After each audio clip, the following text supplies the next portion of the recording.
لو بتحب السهر، ما بتحبش نور الشمس، بتحب الضلمه، يبقى الفيديو ده عشانك.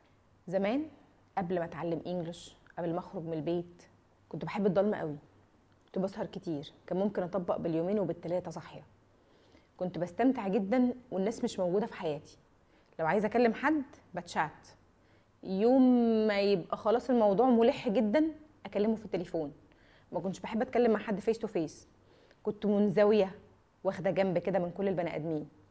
دي الفتره اللي ما كنتش عارفه فيها انا عايزه ايه، ولا عايزه اعمل ايه، ولا عايزه اروح فين، ولا كان عندي هدف واضح، سواء بقى الهدف ده جواز، شغل، تعليم، اي حاجه. كنت طول الوقت عايزه انفرد بنفسي واعمل الحاجات اللي بتبسطني بغض النظر عن في هدف منها ولا لا.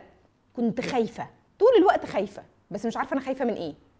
خايفه من اللي جاي، وخايفه من اللي انا عايشاه، وسايباها ماشيه كده زي ما تيجي. يحصل ايه يعني؟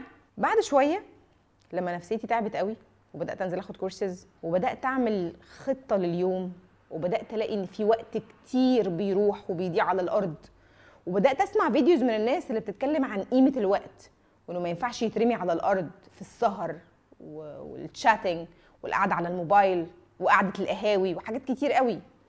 بدات اكره الضلمه، بدات ما ابقاش مرتاحه فيها زي الاول. لقيت نفسي انا اللي بدور على نور الشمس، بدور على النور، بدور على اني اقابل ناس واتكلم معاهم. بدات احاول اعرف شخصيتي اكتر، افهم انا عايزه ايه اللي بكرهه وايه اللي بحبه. ومع الوقت بدات الدنيا تنور قدامي، وبدات احس ان كل الحاجات اللي انا كنت بحبها زمان وبرتاح فيها كانت غلط، وكانت سببها الاساسي اني مش عارفه نفسي ومش عارفه انا عايزه ايه. اني حاسه بالفشل، اني حاسه ان انا ما حققتش اي حاجه في حياتي ايا كان الحاجه دي.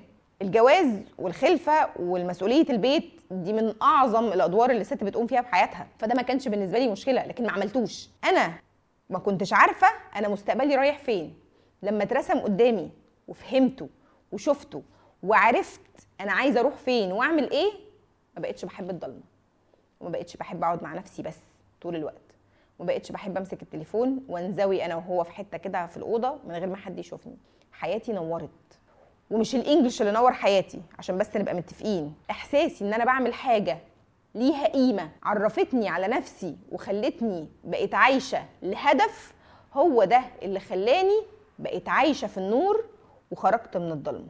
فلو عايز تخرج من الضلمه وتعيش في النور، جرب انك تتعلم معانا انجليش، او جرب انك تتعلم مهاره جديده، او جرب انك تسافر، او جرب انك تعمل اي حاجه بره الزون اللي انت قاعد جواها دي.